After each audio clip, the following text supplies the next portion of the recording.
Assinaleu.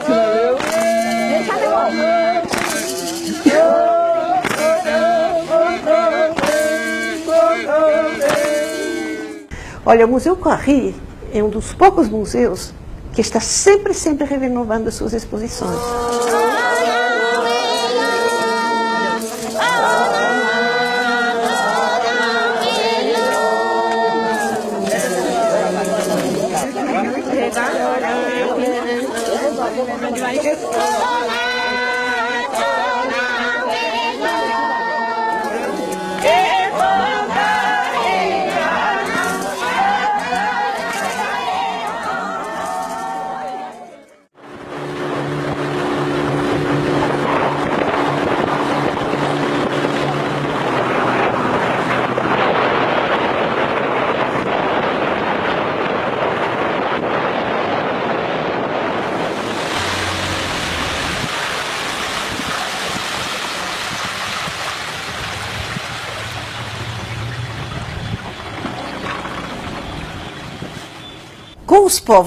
Com os povos do Oiapoque, os povos indígenas do Baixo Oiapoque, nós temos várias etnias, né, que por razões históricas, não dá para agora, né, contar, mas viveram, se juntaram nas bacias do rio Oiapoque, Curipi, Urucauá e Uaçá.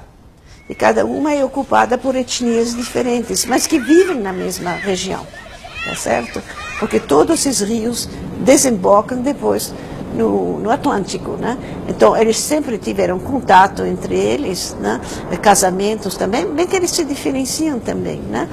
Entre si. E eles tiveram, desde o início da colonização, estão lá na fronteira, né? Estão à beira do oceano, né?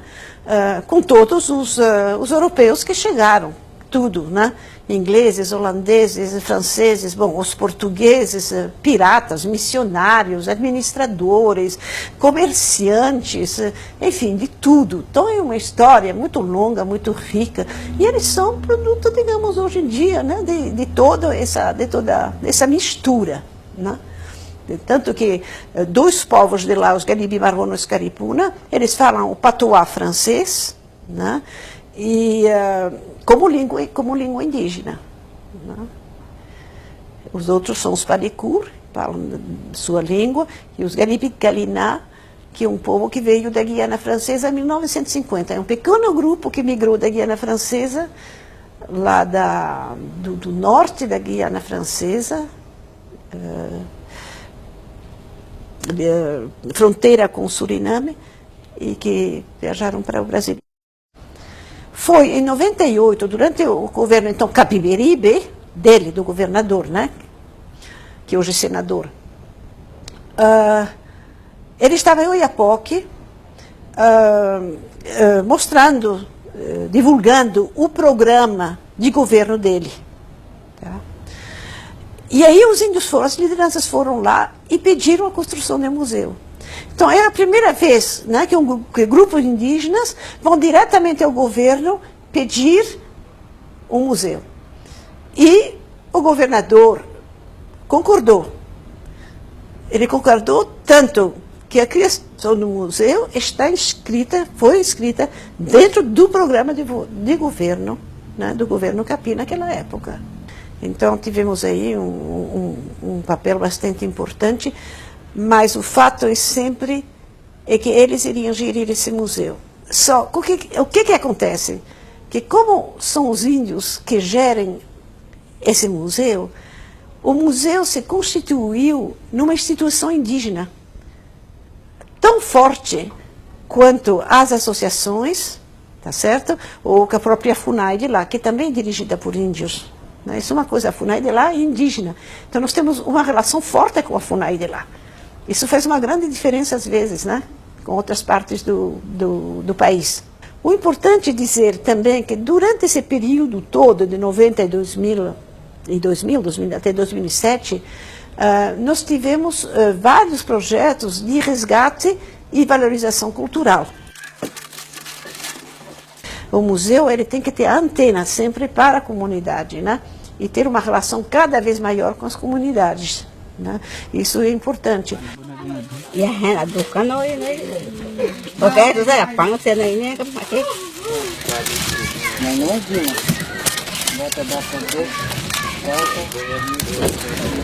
Bem.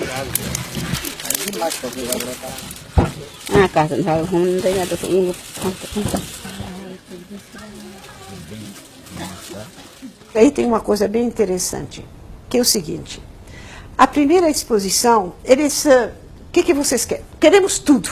Ainda tem um pouco essa coisa, nós queremos mostrar tudo.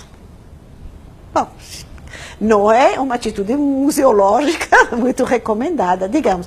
Mas se querem tudo, ver tudo, então vamos colocar tudo. Então todos os espaços foram ocupados, tá certo? Foi muito bonito, porque eles colocaram tudo que como eles quiseram, especialmente na sala de longa duração. E como digo, ali a coisa foi um pouco assim, eles puseram o pote de caxiri lá em cima, né? Em cima de um suporte lá em cima.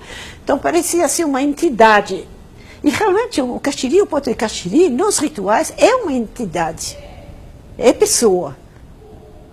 Está entendendo? Ela tem urgência, etc. E ao lado estavam todas essas esculturas, né?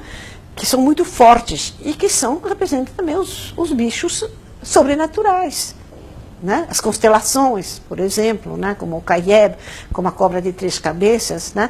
Muitas aves também mitológicas e tudo isso estava lá e dava uma impressão assim de cosmologia mesmo, cósmica. Você tinha uma impressão cósmica, porque, como já foi dito e todo mundo sabe, né, realmente a arte indígena tem sua inspiração no cosmos, né, e nos seres do cosmos, né, nos donos, né, das árvores, dos bichos, né, e são esses que, através dos xamãs, se manifestam. Né?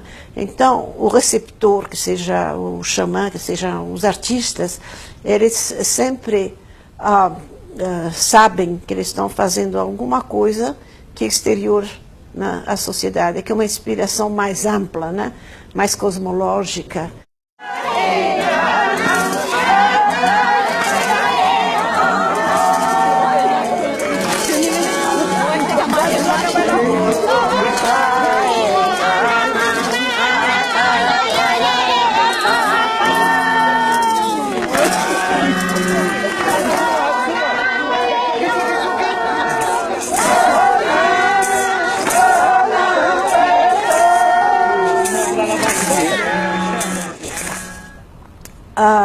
Os povos do norte amazônico, né, eles estão muito mais ligados ao invisível, né? A cosmologia deles é muito mais ampla, a diferença entre o mundo real e o mundo invisível é muito mais tênue, né? Então, toda essa cosmologia ela é muito mais presente, né? Que eles chamam os invisíveis de Caruanã, né? De encantados, de bichos, né? De donos, né? Dos bichos, das plantas, etc. Isso está muito mais presente.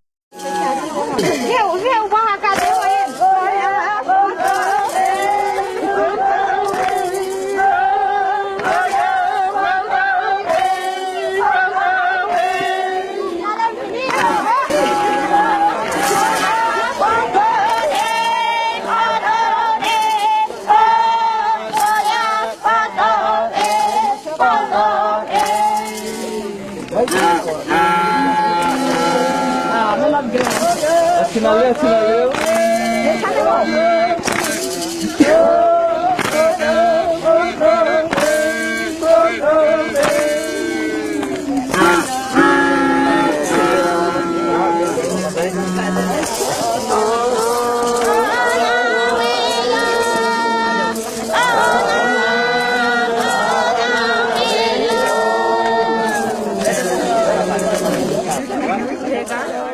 Você teve acesso ao folder sobre uma exposição transfronteiriça que nós fizemos lá?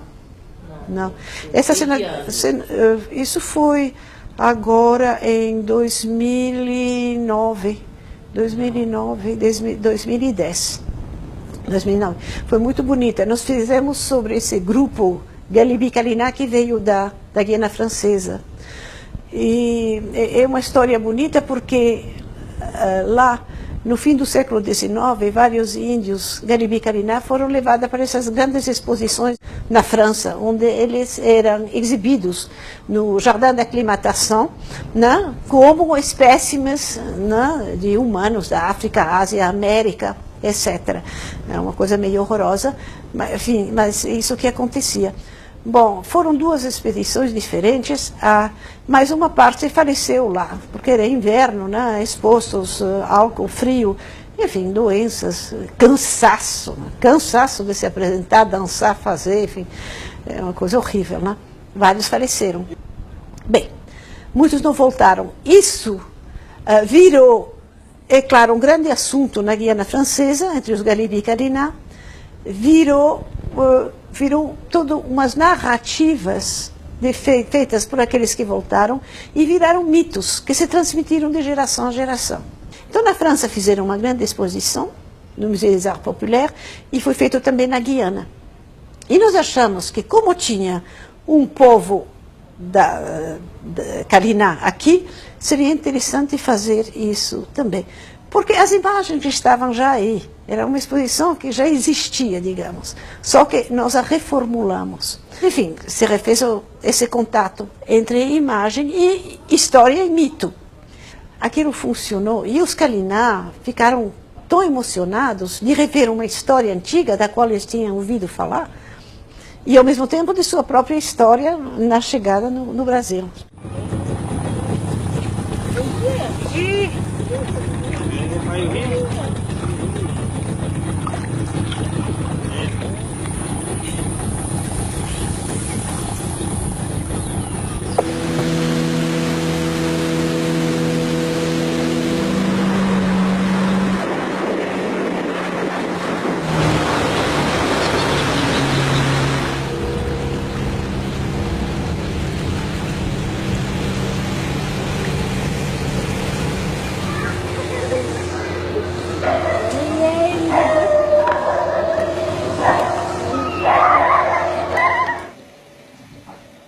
Essa nova exposição, que já foi trabalhada há muito tempo, sobre a casa de farinha, mas que inclui as roças, diferentes tipos de mandioca, o processamento da mandioca, os subprodutos da mandioca e a comercialização, né? Então, foi um trabalho grande de pesquisa feito pelos índios. Então, nós temos o folder, né, sobre a casa de farinha. E isso é distribuído no museu? Isso é distribuído para a exposição, né?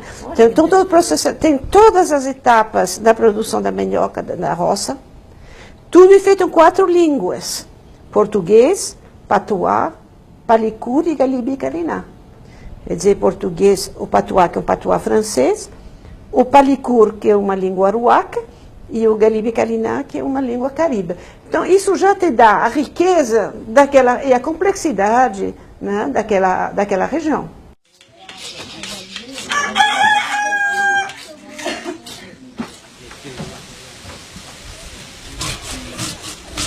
O que é interessante também na exposição? Aqui eles controlam totalmente a situação, tá certo? Então, eles falaram o menos texto possível, o mais imagens e objetos, e nós que vamos fazer a fala.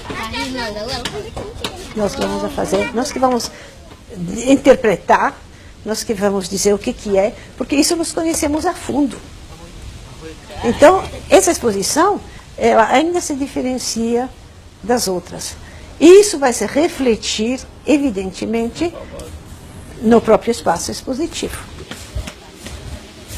Então, aqui tem todo o processamento da roça, aqui processamento da mandioca, os artefatos da casa de farinha, né, em todas as línguas. Aqui é um registro da oficina e dos que participaram. Aqui são os tipos de mandioca. Nossa, 32 espécies de mandioca diferentes. Que riqueza, né? Que riqueza de biodiversidade impressionante. E aqui estão tudo que eles sabiam. Agora, isso não foi feito na roça, foi feito no museu, você entende? Com o pessoal do museu pesquisando, e mais 15 agricultores que vieram das aldeias, até alguns que eu sabia escrever. Então, foi muito interessante também a relação entre agora os funcionários do museu, que são indígenas, que também, cuja família mora nas aldeias, eles vão lá fim de semana, durante as férias, não conhecem muito bem isso aí, mas já vivenciaram por vários anos de museu, museografia. Então, eles escrevem bem, eles digitam bem, eles fotografam bem, até eles filmam bem.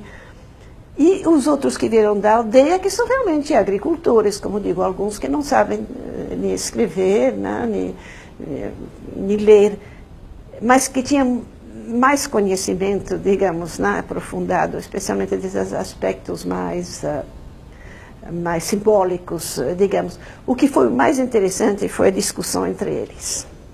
Né, porque os que estão no museu, eles realmente aproveitaram e gostaram demais dos depoimentos dos outros, que eles mesmos registravam, como você está registrando aqui. Tá? E os agricultores, que são parentes também dos que estão no museu, na verdade ficaram muito contentes de ver índios, pessoal deles, parentes, terem essas capacidades tecnológicas todas. Você entende? Então, isso foi realmente uma coisa muito bonita de ver. Com os povos do Oiapoque, é o diálogo, é a conversa realmente com os xamãs, com os artistas, com as mulheres, com as crianças, muito mais fácil e mais aprofundado. Então, o fato de passar para não apenas fazer exposições, né, para uma coisa mais, mais simétrica, né, digamos, né, de maior diálogo, foi muito importante. Ao mesmo tempo, não podia ser uma coisa em São Paulo, no Rio de Janeiro, na grande cidade, porque a distância é grande demais. Eles precisavam ter uma participação melhor. Né?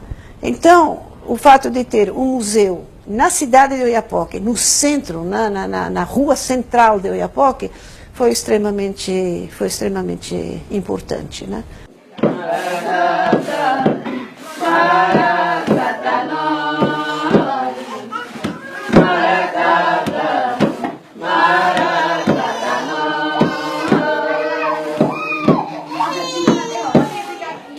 Cantador.